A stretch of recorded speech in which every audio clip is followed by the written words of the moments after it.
کامیابی کے لیے سب سے اہم اور سب سے ضروری چیز عقیدے کی صحت ہے، لیکن مختلف مواقع پر مختلف عنوانات سے اپنی امت کی تربیت کرنے کے لیے نبی اکرم صلی اللہ تعالیٰ علیہ وسلم نے نجات کے لیے مختلف چیزیں بیان فرمائی۔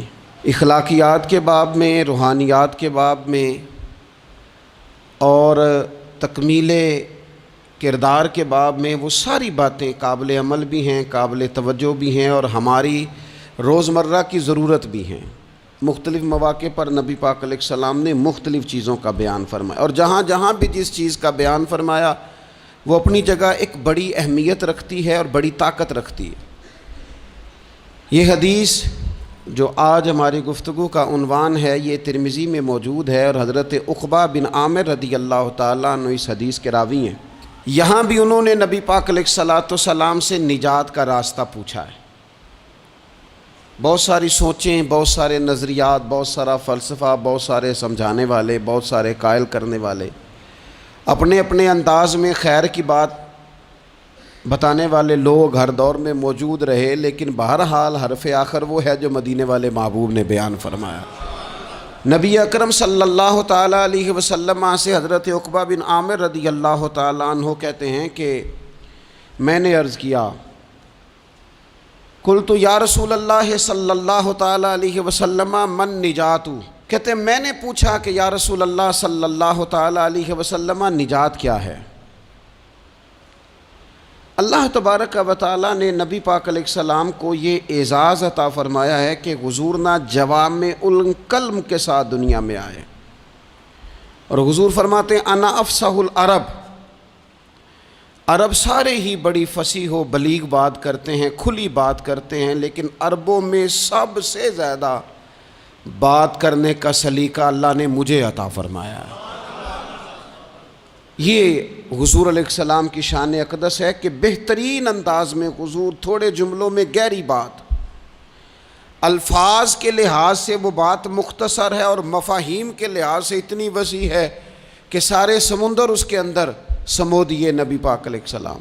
من نجات، بہت بڑی بات پوچھی، بڑی وسیع بات پوچھ لی، یا رسول اللہ نجات کیا ہے، کامیابی کیا ہے، فلاح کیا ہے؟ تو نبی پاک صلی اللہ تعالیٰ علیہ وآلہ وسلم نے 3 باتیں ارشاد فرمائیں۔ سب سے پہلے حضور نے نجات کے لیے جو بات ارشاد فرمائی وہ بڑی قابل غور ہے اور سمجھنے والی ہے۔ حضور علیہ السلام نے پہلی بات ارشاد فرمائی، فرمایا اگر تو نجات چاہتا ہے تو اپنی زبان کو اپنے قابو میں رکھ، اپنے بولنے پر کنٹرول کر، تول کے بولنا شروع کر، اپنے لفظوں کی حرمت کا خیال کر۔ اپنی زبان پر جو بندہ کنٹرول پا گیا، یہ پہلی علامت ہے نجات کی۔ اور ایک مقام پہ نبی پاک علیہ السلام نے یوں بھی بیان فرمایا، فرمایا تم مجھے گارنٹی دو 2 چیزوں کی، اور مجھ سے گارنٹی لے لو جنت کی۔ فرمایا تم مجھے اپنی 2 ٹانگوں کے درمیان شرمگاہ کی اور 2 جبڑوں کے درمیان زبان کی گارنٹی دے دو، اور میں اللہ کا محبوب ہو کے تمہیں جنت کی گارنٹی دیتا ہوں۔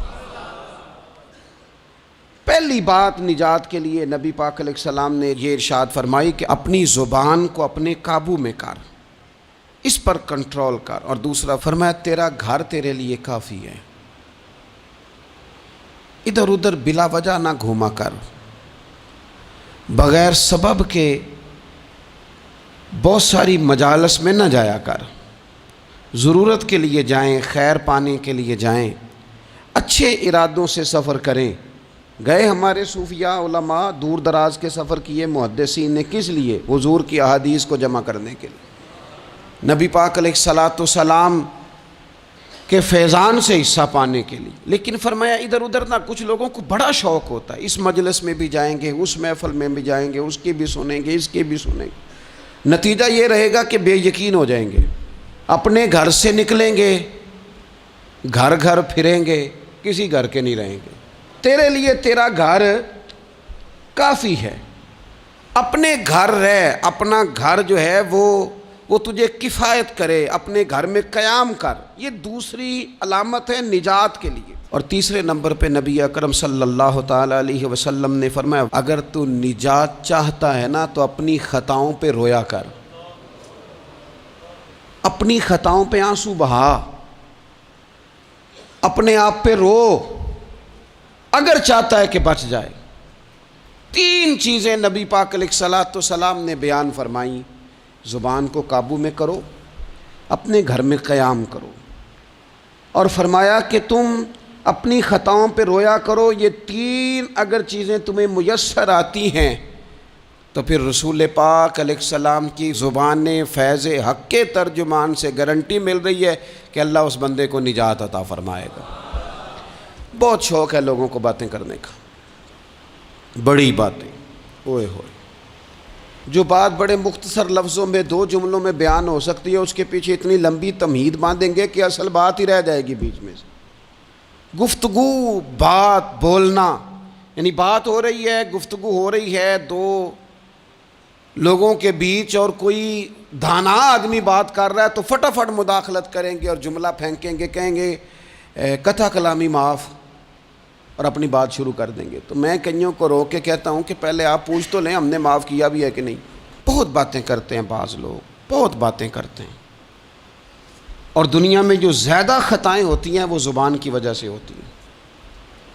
عملاً کوئی کسی کو کیا تکلیف دے گا، ہاتھ کوئی کسی پہ کیا اٹھائے گا، لیکن لفظوں کے تیر، جملوں کے ترش لہجے اور زبان کی کڑواہٹ، حضرت عثمان غنی رضی اللہ تعالیٰ عنہ فرمایا کرتے تھے کہ زبان تو روح کو گھائل کر جاتی ہے، بندے کو اندر سے توڑ کے رکھ دیتی ہے یہ زبان۔ بہت سارے لوگ تھے، انہوں نے بہت سارے جملے زندگی میں بولے، میں یقین سے کہتا ہوں کہ انہیں بھی پچھتاوا ہوا کہ یار مجھے یہ والا لفظ نہیں کہنا چاہیے تھا، لیکن کاش یہ بعد میں پچھتانے سے پہلے آپ سوچ لیتے۔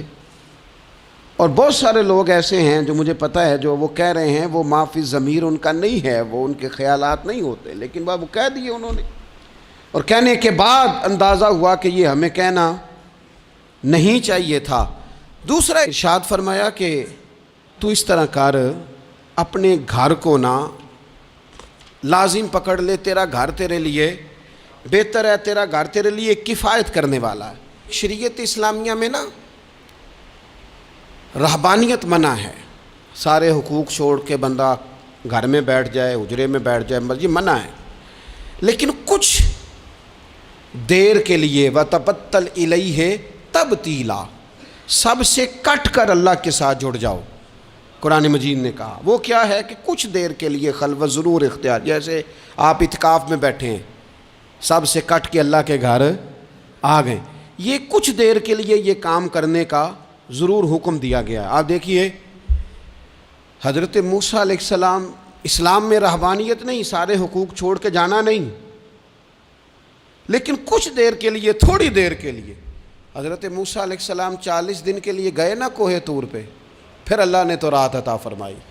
وَإِذْ وَعَدْنَا مُوسَىٰ 40 لَيْلَةً، ہم نے موسیٰ علیہ السلام سے 40 راتوں کا وعدہ لیا۔ نبی پاک علیہ السلام کتنے دن جا کے پہلے غار حرا میں بیٹھے، پھر اللہ تعالیٰ نے وحی عطا فرمائی۔ تو کچھ اپنے گھر میں وقت گزاریں، عبادت میں وقت گزاریں، اللہ کی یاد میں وقت گزاریں، سارا وقت گھومنے میں پھرنے میں ضائع نہ کر دیں۔ کچھ لوگ ایسے ہیں عبادت کے لیے بٹھاؤ تو تھکے ہوئے ہیں، اور ان سے کو کہیں جانا ہے تو وہ تیار بیٹھے ہیں، تو کچھ اوقات اپنے اس پر بھی لگائیں۔ اور تیسری بات جو ارشاد فرمائی گئی وہ یہ ہے کہ اپنی خطاؤں پہ رویا جائے۔ ہم نہ بڑا تبصرہ کرتے ہیں، بڑا رونا آتا ہے کسی کی مظلومیت پر، کسی کے دکھ پر، ملکی حالات پر، لوگوں پر، اچھی بات ہے، لیکن نجات کے لیے ضروری ہے کہ انسان اپنی خطاؤں پر بھی روئے۔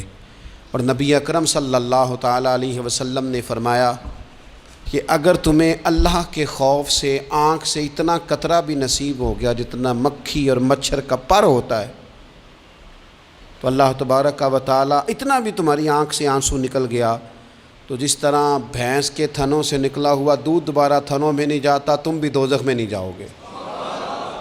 اور دو آنکھیں اللہ کو بڑی پیاری ہیں۔ یا رسول اللہ کون سی؟ فرمایا کہ جو رب کی رضا کے لیے پہرا دیتی ہے، اور ایک وہ آنکھ جو اللہ کے خوف میں آنسو بہاتی ہے۔ یہ دو آنکھیں اللہ کو بڑی پیاری ہیں، تو اس لیے یہ تین باتیں آپ نے نہیں بھولنی۔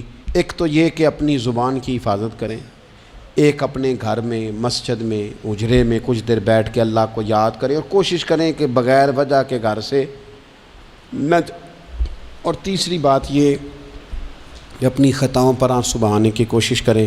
اللہ تعالی ہم سب کو سمجھنے کی توفیق عطا فرمائے۔